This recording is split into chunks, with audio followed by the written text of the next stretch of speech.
Just don't come out, please. Don't come out. Stay in there. Nobody said anything wrong. All right. All right, ready? You welcome this time? We're talking about buckets. So you can welcome. Yeah, you go to practice. You give us 10 minutes. Welcome. I don't know what you think that is. Welcome to the Whitakers. I'm Barbara Whitaker. All right, so I'll do that. All right, well, can we just be quiet? Here. Make yourself easy. Come on.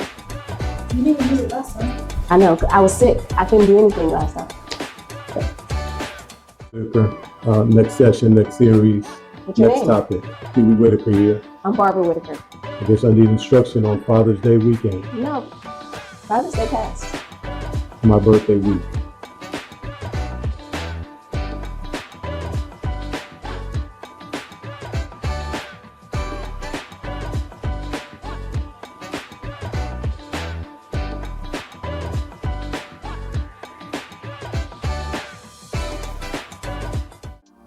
All right, welcome back to Team Whitaker.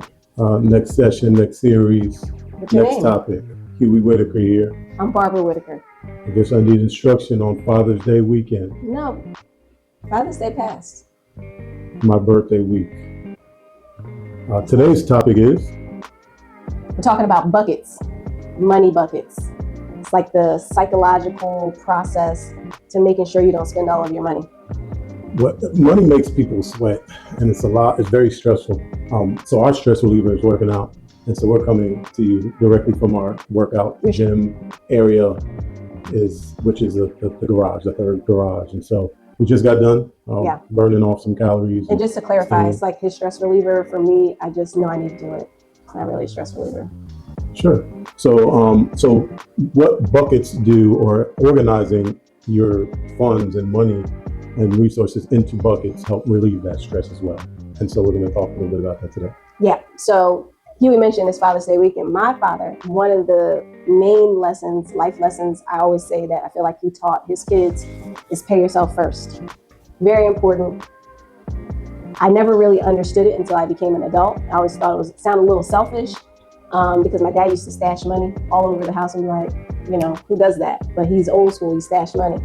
But I understood the importance of it after a while because you get a paycheck growing up in certain neighborhoods or certain lifestyles, low income, maybe check to check, living paycheck to paycheck kind of thing. You have a tendency to get your money somehow, either you're going to check cash in places or cash in your check, or it goes into your bank account and then it's gone before you even have it. So this method that we're going to talk about really quickly really helped change our finances. Yeah, a lot of people, and something that I hear and I talk to people about, not so much in their development as they move along in their financial education, but in the beginning, from a foundational standpoint, is that if you don't have a plan for your money, everybody else will. Verizon will, Tico will, all the bill collectors will. So you got to have a strategy and a plan. And so we're going to talk a little bit about planning your money and properly placing them into buckets, which something that we've been practicing for a number of years as part of our quarterly kind of meeting when we go through resources and finances. We need to make sure that buckets are right. Matter of fact, this morning I reached out to Barbara asking about one of the buckets. We were talking good. I reached out to Barbara about. We do function like I that. know. I'm just So saying we we're go in all the day kitchen. without We're in the talking kitchen. sometimes, and we'll talk, and Yes. it's like business, and then it's like there's no kids or any personal stuff in it. So Yes, that's yes. how it runs. Yes, you're right. So that's it. So that was more of a business question and call. Yes, it was. So anyways, I was reaching out. I wasn't in the kitchen, by the way. I already left. So I wanted to know about some buckets. So. Okay. I was in the kitchen and you were walking out the door and you was like, did we move such and such? Go ahead, tell the story. No, whatever you say is right. So so you want to continue with the buckets? No, I want to hear how you say it. You tell stories better than me. No, it's not story. We're progressing into the buckets. Okay, so tell what we talked about this morning. Finish the story. I want to hear it.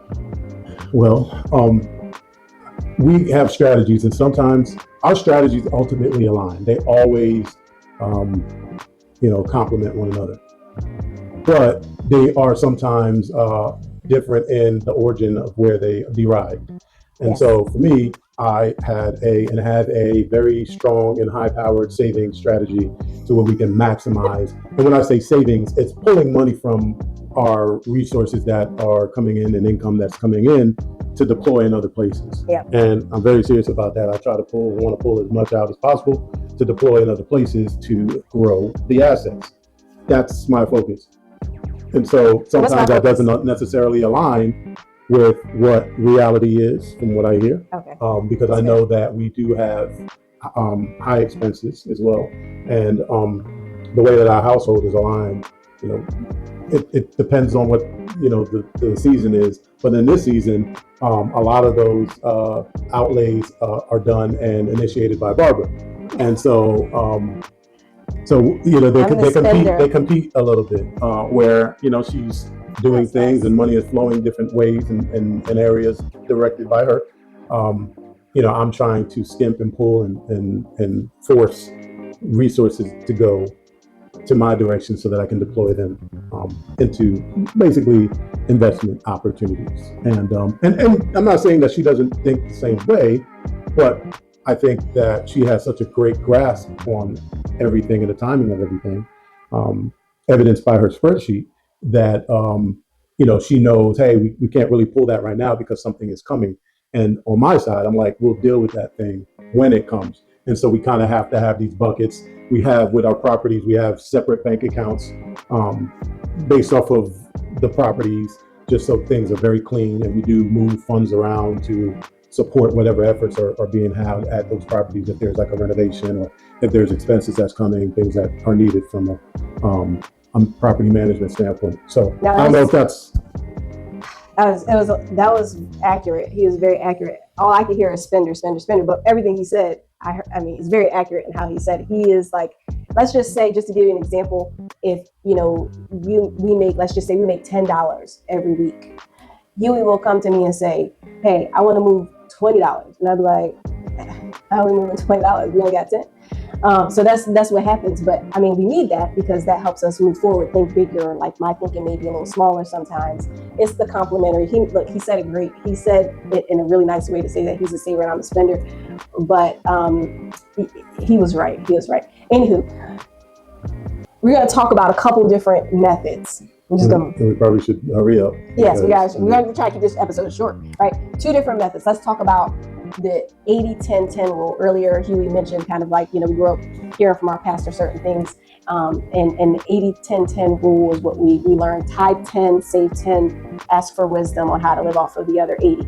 Once we got a hold of that, boom. Now, long story short, you should be saving more than 10% of your income. And obviously that's a growth phase. Like we understand people, you know, the living paycheck, we've been there. We did all of that. We understand it. We know it. We just work to get out of it. If there's a pathway out if you want to get out. And then another way of looking at it is the 50-30-20 rule. 50% of your income going to needs, 30% going to wants, and then the 20 going to savings. So long story short, you can do it that way. I'm sure people have heard about envelopes before, where you put money in envelopes and put it away. The partner lady. That's a Caribbean thing. But the point is you got to come up with what works for you and not spending every single dollar that you get. So this bucket method really works for us. We always suggest when you're trying to get your finances in order that you have a large national bank. But that you also have other banks, because having the ability to access and move or not access money, or to have, you know, money market accounts or savings accounts here, or, you know, easily transfer from one account to the other, it allows you to do your banking a lot easier when you have those options. Plus, as another side note, it's always great to work closely with a local bank. They can do things larger banks cannot do. Faster, less approval processes or people that need to go through 100%. So they still need to follow certain rules when they're doing certain lending processes. But when you're creating and building that relationship, we have banks that we've built relationships with over the years that have helped us tremendously in building our real estate business in a way that we wouldn't have been able to do with some of the larger national banks. So I said a lot there. What we want you to get, set up your accounts, make sure you have separate accounts. When your check comes in, make sure you have a plan for your money. You should have a certain You can do that through your employer. You can do that through your employer, which was what we do. We automatically have it dispersed out to go to certain places immediately, so that what's ending up in our wants bucket is in our wants. Correct. And we move accordingly. So you should never be doing everything, in our opinion. This is our opinion, and this was work. You should never be doing everything out of one account. ever, because you'll find it's very hard to manage making sure you're increasing your savings or creating investment opportunities, or having a give bucket to be able to give to people, or whatever your buckets need to be. Everybody's buckets are going to be a little different. And just to be clear, we're married and we do commingle our funds. I know that there are folks that are married that do not commingle their funds, and if that works for you, then great. Continue with that. What Barbara's talking about is separate for separate things, not necessarily separate Correct. between the parties involved. And lastly, if you feel that you're advanced and maybe beyond that kind of basic 80-10-10 rule, then flip it and go, where 80 is the savings, and then you learn to live off 10. And then tithe your 10, right? So if you're advanced, then shoot for that target where you can have maybe the majority of your resources and income going towards saving and investing, Yes. and then the remainder, the smaller amount, going towards your living expenses. Yeah, that's definitely key, and making sure you're living under your means. Something we make sure we try to do a lot of, but and increase our savings, making sure our bills are much less than what we bring in for certain reasons. So we're gonna cut it here. We're gonna keep this one short, but we thought it was a really important tip, really on the financial wealth or financial building journey for a lot of people. You start there, it really changes the game for things. Until next time. Thanks for joining, guys. Hey, and keep liking, sharing, commenting, subscribing. Appreciate you.